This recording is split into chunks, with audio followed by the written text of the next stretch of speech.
मारू राजस्थान में आपका बहुत बहुत स्वागत। मैं हूं आपके साथ मनुराज सक्सेना। झुंझुनू से इस वक्त बड़ी खबर आ रही है। न्यूज 18 के खबर का असर यहां पर देखने को मिला है। बीडी के अस्पताल में जिंदा व्यक्ति का पोस्टमार्टम करने का यह मामला, जिसमें पीएमओ सहित 3 डॉक्टर्स पर गाज गिरी। इन तीनों के खिलाफ एक्शन हुआ है। पीएमओ डॉक्टर संदीप और साथ ही डॉक्टर योगेश के साथ डॉक्टर नवनीत निलंबित कर दिए गए हैं। जिला कलेक्टर की रिपोर्ट के बाद यह कार्रवाई की गई। न्यूज 18 राजस्थान ने आपको बताया कि प्रमुखता से इस खबर को दिखाया था, जिसमें एक व्यक्ति पोस्टमार्टम के बाद जिंदा निकला था। अंतिम संस्कार के लिए जब उसे लेके जा रहे थे तो वो जिंदा खड़ा हो गया। और ऐसे में सवाल यहां पर अस्पताल पर उठे, डॉक्टर्स पर उठे। इस खबर को न्यूज 18 राजस्थान ने प्रमुखता से दिखाया, जिसका असर ये हुआ है कि बीडी के अस्पताल में जिंदा व्यक्ति के पोस्टमार्टम करने के मामले में 3 डॉक्टर्स पर गाज गिरी, 3 डॉक्टर्स पर एक्शन हुआ है। पीएमओ सहित ये 3 डॉक्टर्स हैं। PMO doctor Sandeep, doctor Yogesh, doctor Navneet को निलंबित कर दिया गया है। निलंबन की यह कार्रवाई जिला कलेक्टर की रिपोर्ट के बाद की गई है। इस वक्त की बहुत बड़ी खबर। अब सवाल यह है कि चमत्कार है या बड़ी लापरवाही, लेकिन जाहिर तौर पर यह लापरवाही ज्यादा दिखती है अस्पताल प्रशासन की तरफ से कि आखिरकार कैसे एक जिंदा व्यक्ति का पोस्टमार्टम कर दिया गया। अब ये कागज पर हुआ है, किस तरीके से हुआ है। लेकिन बड़ी बात यह कि जब वो अंतिम संस्कार के लिए जा रहा था वो जिंदा खड़ा हो गया।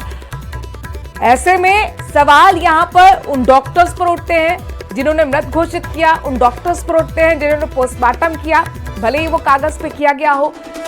अब इसी मामले में एक्शन भी हुआ है। PMO doctor Sandeep, doctor Yogesh और डॉक्टर नवनीत को निलंबित कर दिया गया है। जिला कलेक्टर की रिपोर्ट के बाद यह बड़ा एक्शन लिया गया। न्यूज 18 राजस्थान की खबर का यह बड़ा असर है। प्रमुखता से इस खबर को हमने दिखाया था और अब इस मामले में डॉक्टर्स नपे हैं।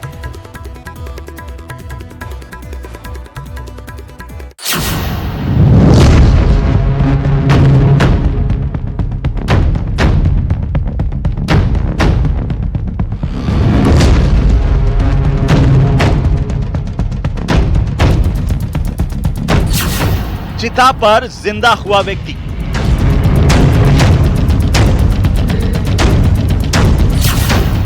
डॉक्टरों ने कर दिया था मृत घोषित।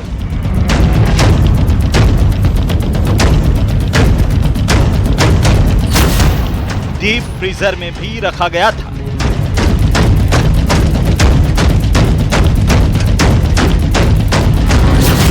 पोस्टमार्टम के बाद सौंप दिया था शव।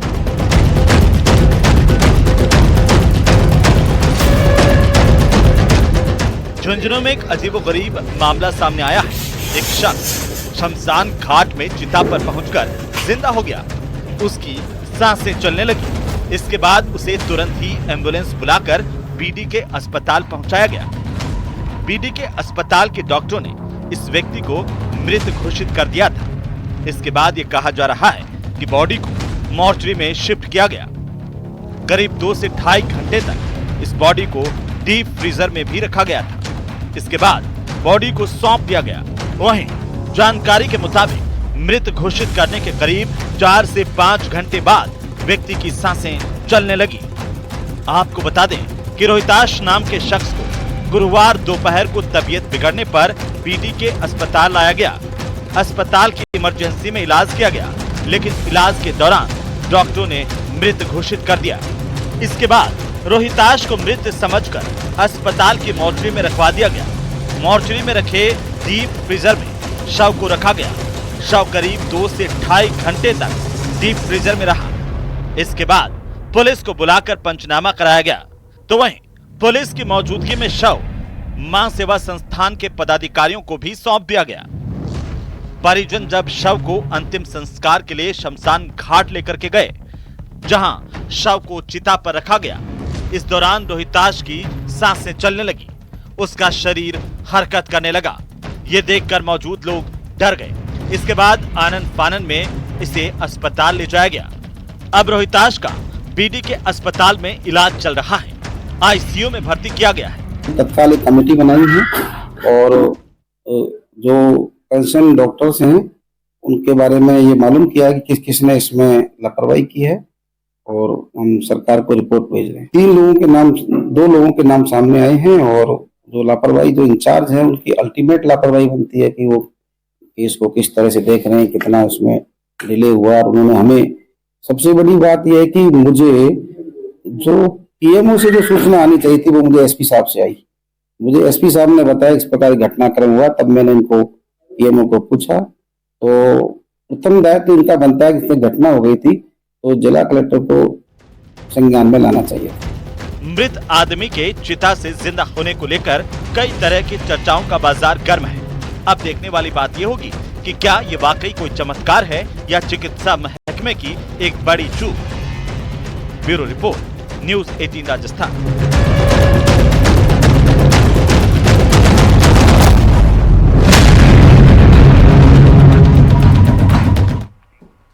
संभल में शाही जामा मस्जिद के सर्वे के बाद से सियासी वार पलटवार जारी है।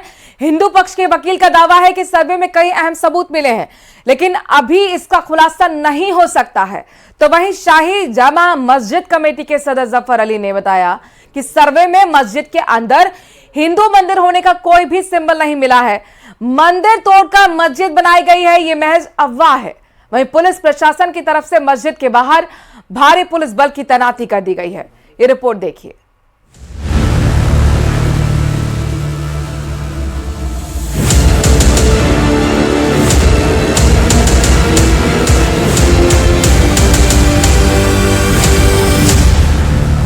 संभल में मस्जिद के सर्वे पर घमासान।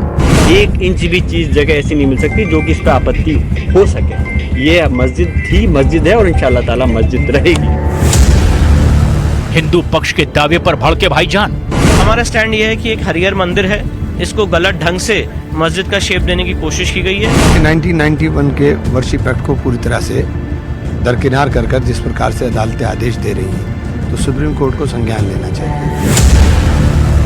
संभल में जामा मस्जिद या हरि मंदिर, कानूनी लड़ाई है, हम कानून से लड़ेंगे इंशाल्लाह और अब हम आगे जवाब देंगे। काशी मथुरा के बाद अब संभल की बारी।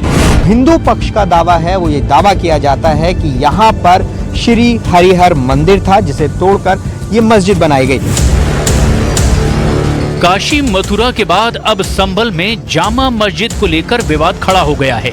हिंदू पक्ष ने संभल जिले की जामा मस्जिद की जगह श्री हरिहर मंदिर होने का दावा किया है। हिंदू पक्ष की ओर से अधिवक्ता विष्णु शंकर जैन ने जिला कोर्ट में दावा पेश किया, जिस पर कोर्ट ने जामा मस्जिद का सर्वे कराने का आदेश दे दिया। हिंदू पक्ष का दावा है कि संभल का जामा मस्जिद पहले श्री हरिहर मंदिर था। साल 1529 में बाबर ने मंदिर तोड़कर मस्जिद का निर्माण करवाया। मस्जिद में आज भी मंदिर की मौजूदगी के बहुत सारे निशान मौजूद हैं। जिस जगह पर मंदिर को तोड़कर ये मस्जिद बनाई गई है, धार्मिक मान्यताओं के मुताबिक उसी जगह पर भगवान कल्कि का अवतार होना है। बाबरनामा में जो बाबर के खुद के समय लिखा गया, उसमें ये बात मेंशन है कि यहाँ पे मंदिर को तोड़ के तथाकथित जामी मस्जिद में कन्वर्ट करने की कोशिश की गई। तीसरी सबसे इम्पोर्टेंट बात यह है कि अबुल फजल ने आईने अकबरी में पेज नंबर 281 पे ये बात लिखी है कि यहाँ पे हरिहर मंदिर संभल पे हुआ करता है और कल्कि अवतार यहीं पे होना है। चौथी सबसे इम्पोर्टेंट बात यह है कि 1874-1875 में जो आर्कियोलॉजिकल सर्वे ऑफ इंडिया के डायरेक्टर जनरल है कनिंगम साहब, उन्होंने यहाँ पे सर्वेक्षण किया था और उस सर्वेक्षण में बहुत महत्वपूर्ण चीजें मिली और वो 14 पॉइंट्स हमने अपनी याचिका में लगाए हैं कि कैसे कैसे उन्होंने बताया कि यहाँ पे पूर्व में एक मंदिर हुआ करता था। 19 नवंबर को एडवोकेट कमीशन ने पुलिस प्रशासन की मौजूदगी में शाही जामा मस्जिद में सर्वे का काम पूरा किया। करीब 2 घंटे चले इस सर्वे में मस्जिद के अंदरूनी हिस्से की वीडियोग्राफी और फोटोग्राफी भी की गई। सर्वे के बाद मस्जिद की सुरक्षा बढ़ा दी गई है। कई थानों की पुलिस के साथ पीएसी को भी तैनात किया गया है। मस्जिद के 2 रास्ते बंद कर दिए गए हैं। न्यूज़ 18 की टीम भी मस्जिद के अंदर पहुंची। मस्जिद पक्ष का दावा है कि मंगलवार को हुए सर्वे में मस्जिद के अंदर हिंदू मंदिर होने का कोई भी निशान नहीं मिला।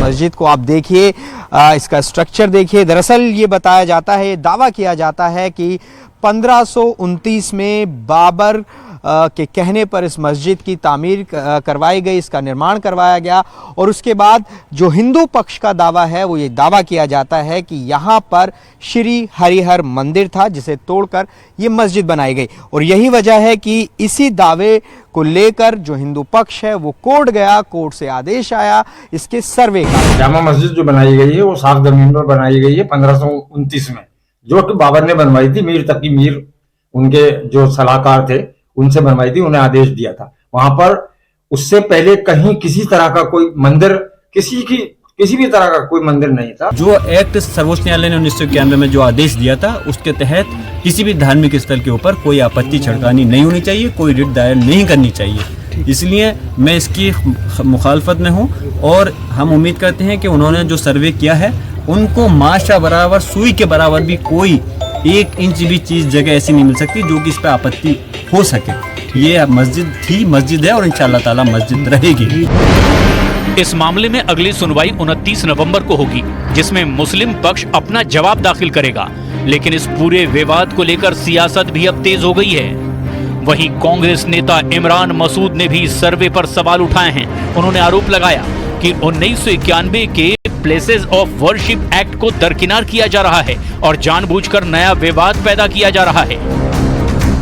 1991 के वर्शिप एक्ट को पूरी तरह से दरकिनार कर जिस प्रकार से अदालतें आदेश दे रही हैं, तो सुप्रीम कोर्ट को संज्ञान लेना चाहिए कि 1991 के वर्शिप एक्ट के अगेंस्ट जाकर के इस प्रकार के जो काम, क्योंकि पूरे देश के अंदर ये जो काम शुरू हो रहा है, ये एक नए विवादों को जन्म देने का काम कर रहा है। उसका सर्वे कराएगा, हालांकि वहां पर ना कभी मंदिर रहा है, ना मस्जिद के अंदर कोई निशान मंदिर का था, ना है और इंशाअल्लाह ताला ना होगा। ये मस्जिद है, मस्जिद ही रहेगी इंशाअल्लाह, और इसको कोई आँच नहीं आ पाएगी। AIMIM नेता असदुद्दीन ओवैसी ने सोशल मीडिया पर इस सर्वे को लेकर सवाल उठाए।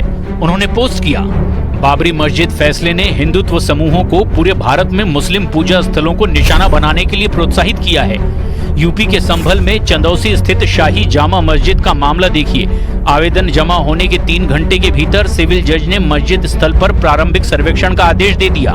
आवेदन एक वकील द्वारा किया गया था, जो सुप्रीम कोर्ट में यूपी सरकार का स्थायी वकील है। सर्वेक्षण उसी दिन किया गया था।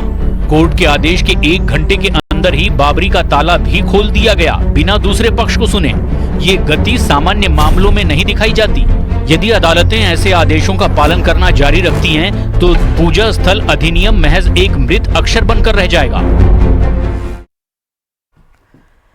प्रधानमंत्री मोदी की गुयाना की यात्रा इसलिए खास है क्योंकि वहां 56 साल बाद वो गुयाना पहुंचे हैं और वो पहले ऐसे भारतीय प्रधानमंत्री बने हैं, यानी कि 56 साल में पहले भारतीय प्रधानमंत्री बनने का गौरव गुयाना पहुंचने का प्रधानमंत्री नरेंद्र मोदी को मिला है।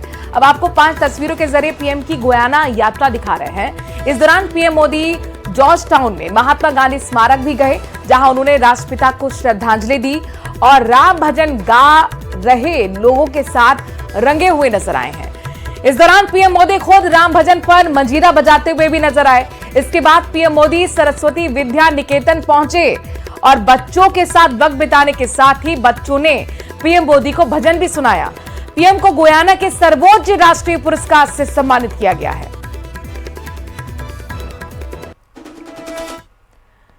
पीएम मोदी ने गुयाना की संसद में विशेष सत्र को संबोधित किया। उन्होंने दोनों देशों के रिश्ते को मिट्टी, पसीने और परिश्रम का रिश्ता बताया है। गुयाना की संसद से पीएम मोदी ने डेमोक्रेसी फर्स्ट, ह्यूमैनिटी फर्स्ट का संदेश भी दिया। कहा कि डेमोक्रेसी फर्स्ट की भावना हमें सिखाती है कि सबको साथ लेकर चलो, सबको साथ लेकर सबके विकास में सहभागी बनो।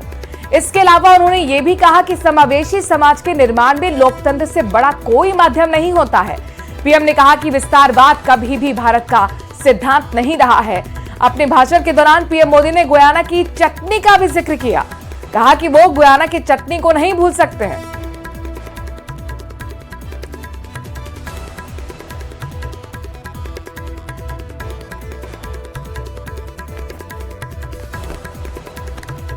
आज विश्व के सामने आगे बढ़ने का सबसे मजबूत मंत्र है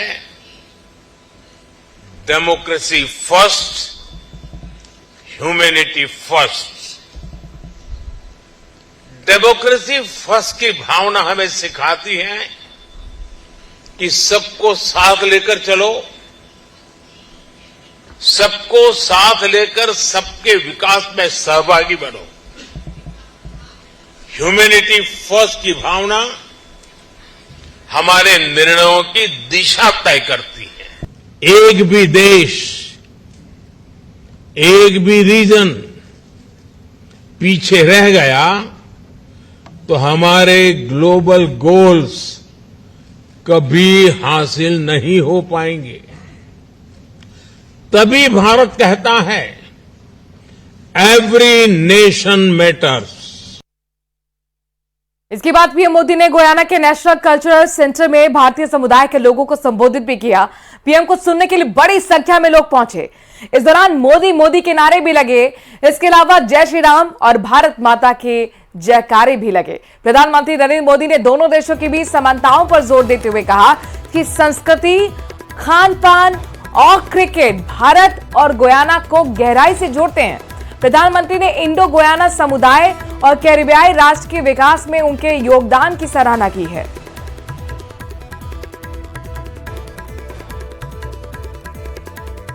तो नेशनल कल्चर सेंटर की तस्वीरें जहां पर देखिए भारतीय समुदाय के लोग किस तरीके से वहां पर पहुंचे हैं। प्रधानमंत्री को सुनने के लिए बड़ी संख्या में लोग पहुंचे। इस दौरान मोदी मोदी के नारे लगाए गए। जय श्री राम और भारत माता के जयकारे से भी स्टेडियम गूंज उठा। प्रधानमंत्री मोदी ने दोनों देशों के बीच समानताओं पर जोर देते हुए कहा कि संस्कृति, खान पान और क्रिकेट भारत और गयाना को गहराई से जोड़ती है। प्रधानमंत्री ने इंडो गुयाना समुदाय और कैरिबियाई राष्ट्र के विकास में उनके योगदान की सराहना भी की है। I was deeply honored to receive the Order of Excellence, the highest national award of Guyana.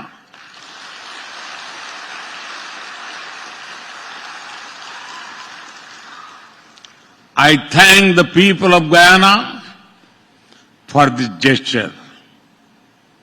This is an honor of 1.4 billion Indians. It is the recognition of the 3 lakh strong Indo-Guyanese community and their contributions to the development of Guyana.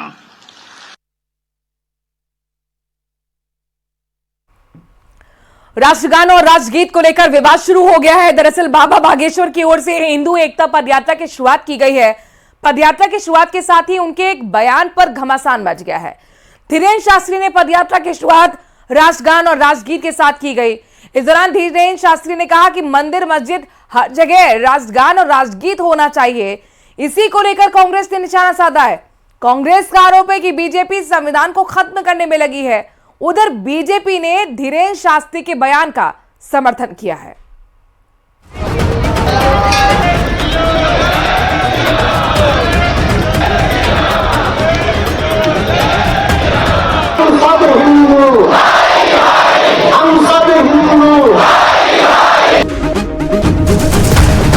पूरे भारत को और दुनिया को हम सब हिंदू एक हैं, हम ये करके बतलाएंगे। हम तो कहेंगे बिल्कुल हटा देना चाहिए पुलिस को। 15 मिनट उन्हें दे दो, 5 मिनट हमें दे दो।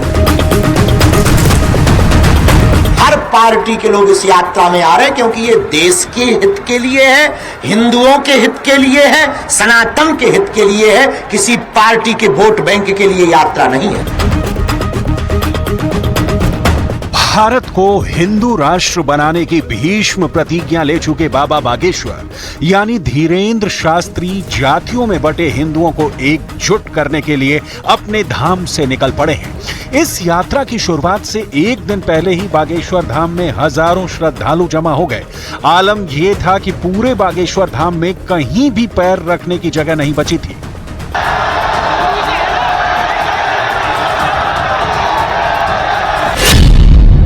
अगले 9 दिनों तक धीरेन्द्र शास्त्री 160 किलोमीटर पैदल यात्रा करेंगे। इस दौरान वो हर रोज 15 से 22 किलोमीटर पैदल चलेंगे।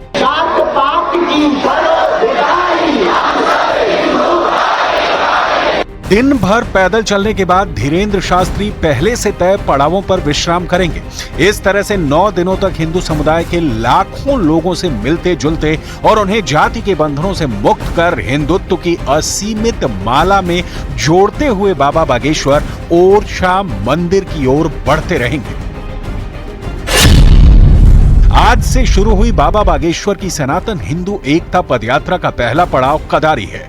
बागेश्वर धाम से कदारी की दूरी 15 किलोमीटर है, जहां आज विश्राम के बाद कल सुबह फिर दूसरे पड़ाव की ओर निकल जाएंगे। बाबा बागेश्वर की पदयात्रा का दूसरा पड़ाव कदारी से 17 किलोमीटर दूर पेपटेक टाउन है।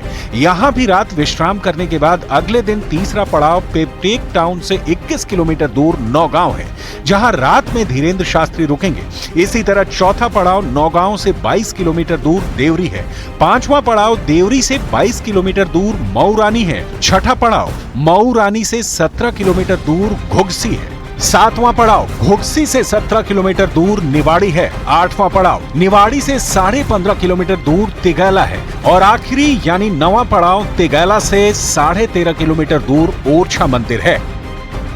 इस तरह से 9वें दिन ओरछा मंदिर पर जाकर बाबा बागेश्वर की पदयात्रा पूरी हो जाएगी।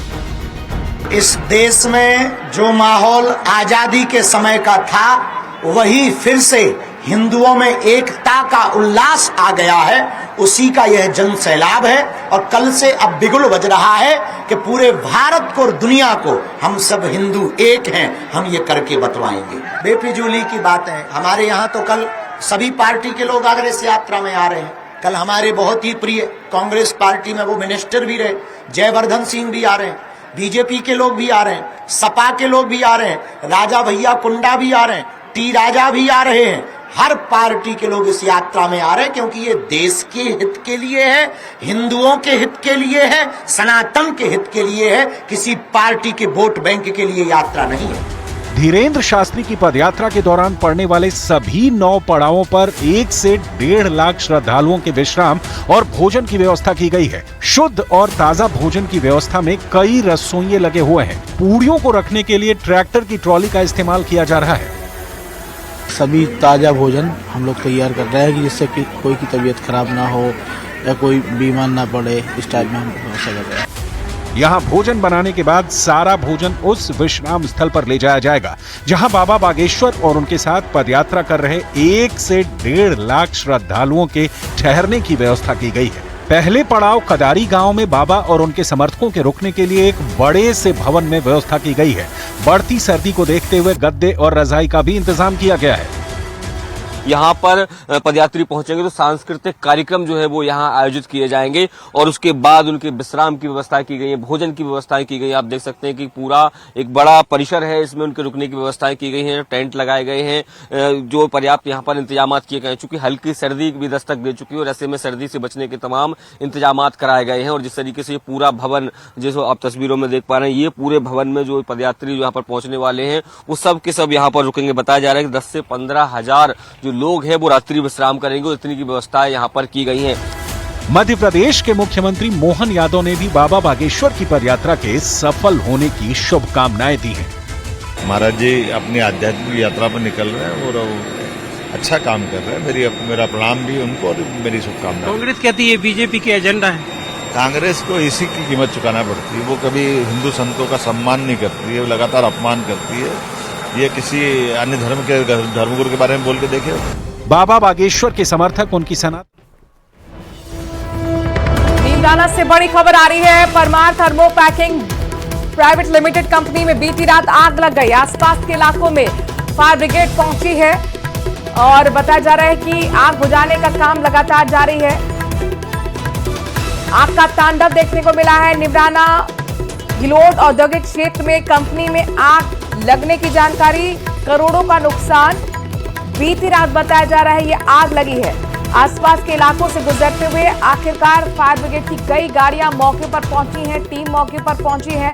आग बुझाने का काम लगातार जारी है लेकिन अब तक आग नहीं बुझ पाई है। ये देखिए तस्वीरें भी आ गई हैं जहां पर ये कंपनी है। नीमराना गोली का ये पूरा मामला है। घिलोट औद्योगिक क्षेत्र है ये, जहां पर एक कंपनी और यहां पर आग बुझाने का काम लगातार इस वक्त चल रहा है।